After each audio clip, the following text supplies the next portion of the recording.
দুর্নীতি কিংবা সন্ত্রাসে জড়িতদের রাজনৈতিক পরিচয় নেই, তাদের অপরাধী হিসেবে বিবেচনা করতে পুলিশকে নির্দেশ দিয়েছেন প্রধানমন্ত্রী তারেক রহমান। বলেন, ব্যক্তি বা দল নয়, পুলিশই আইনের রক্ষক। কেউ যেন সাম্প্রদায়িক ও নাশকতামূলক কর্মকাণ্ডে না জড়ায় সেদিকেও নজর রাখার নির্দেশনা দেন প্রধানমন্ত্রী। পুলিশ সপ্তাহ উপলক্ষে কর্মকর্তাদের দিক নির্দেশনামূলক বক্তব্যে এসব কথা বলেন সরকার প্রধান। মাননীয় প্রধানমন্ত্রী। রীতি অনুযায়ী পুলিশ সপ্তাহের দ্বিতীয় দিনে নিজ কার্যালয়ে পুলিশ কর্মকর্তাদের উদ্দেশ্যে দিক নির্দেশনামূলক বক্তব্য দেন প্রধানমন্ত্রী, যেখানে পুলিশের ঊর্ধ্বতন কর্মকর্তারা বাহিনীকে আধুনিক, গতিশীল ও জনবান্ধব করে গড়ে তুলতে আবাসন, পরিবহন, প্রযুক্তিগত নানান চাহিদা ও দাবি দেওয়া তুলে ধরেন। সাইবার অপরাধ মোকাবেলায় বাংলাদেশ পুলিশে আধুনিক প্রযুক্তি সংযোজন ও উন্নত প্রশিক্ষণ প্রদানের মাধ্যমে দক্ষ জনবল বৃদ্ধি করতে হবে। বাংলাদেশ পুলিশের অবকাঠামোগত উন্নয়ন, যানবাহন ও অপারেশনাল সরঞ্জাম খাতে বরাদ্দ বৃদ্ধি করা প্রয়োজন। স্বরাষ্ট্রমন্ত্রী Salahuddin Ahmed body on camera বৃদ্ধি, পুলিশের সমন্বিত সাইবার সিকিউরিটি ক্রাইম ইউনিট প্রতিষ্ঠা, জঙ্গল সলিমপুরে 2টি প্রশিক্ষণ একাডেমি গড়ে তোলার পরিকল্পনার কথা জানান।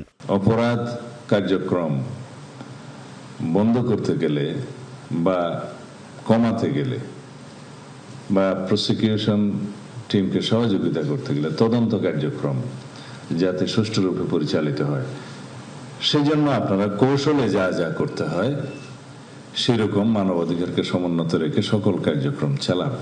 বক্তব্যে প্রধানমন্ত্রী তারেক রহমান সমৃদ্ধ, স্বনির্ভর ও নিরাপদ বাংলাদেশ গড়ে তুলতে আইন শৃঙ্খলা নিয়ন্ত্রণে রাখার আহ্বান জানান। বলেন, এজন্য দক্ষ পুলিশ প্রশাসনের বিকল্প নেই। শুধু জনবান্ধব নয়, আমরা চাই মানুষের একটা আস্থা তৈরি হবে, আপনার একটা আস্থার জায়গা হবেন মানুষের।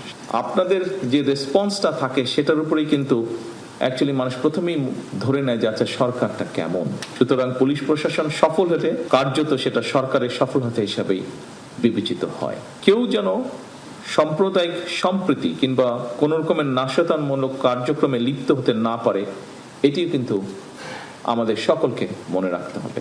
প্রধানমন্ত্রী জানান, দুর্নীতি, সন্ত্রাস এবং দুঃশাসনের সঙ্গে আপোষ করবে না তাঁর সরকার। পলিটিক্যাল পরিচয় বা পলিটিক্যাল আইডেন্টিটি, ইনফ্লুয়েন্সিয়াল আইডেন্টিটি, এরকম বিষয় আপনাদেরকে ফেস করতে হয়।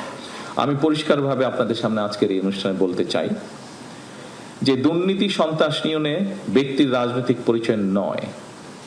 যে বা যারা অপরাধে লিপ্ত হবে তাকে আপনারা অপরাধী হিসেবেই বিবেচনা করবেন।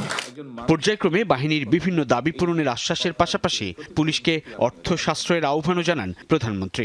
এলজিআরডি একটা মিনিস্ট্রি থেকে 3500 কোটি টাকা নাই হয়ে গিয়েছে, শুধু কাগজ দেখিয়ে টাকা নিয়ে চলে গেছে। আমরা কাজগুলো করতে চাইছি, কিন্তু এই যে 4 গুণ দামে নিউক্লিয়ার পাওয়ার রিঅ্যাক্টর তৈরি করা হলো, এটির পয়সার যে ঋণ যে শোধ করতে হবে, এটি তো এখানে উপস্থিত প্রত্যেকটা মানুষের মাথার উপরে এসে এই ঋণ পড়েছে। বলেন, সাধারণ মানুষকে স্বনির্ভর করার লক্ষ্যে সামাজিক নিরাপত্তা বেষ্টনীর আওতায় আনতে কাজ করছে সরকার। জানান, নির্বাচনী ইশতেহার এবং জুলাই সনদ বাস্তবায়নে সন্দেহ ও সংশয় থাকার কারণ নেই। আমাদের লক্ষ্য উদ্দেশ্য একটি বেটার বাংলাদেশ তৈরি করা। সাইফুদ্দিন রবিন, যমুনা নিউজ, ঢাকা।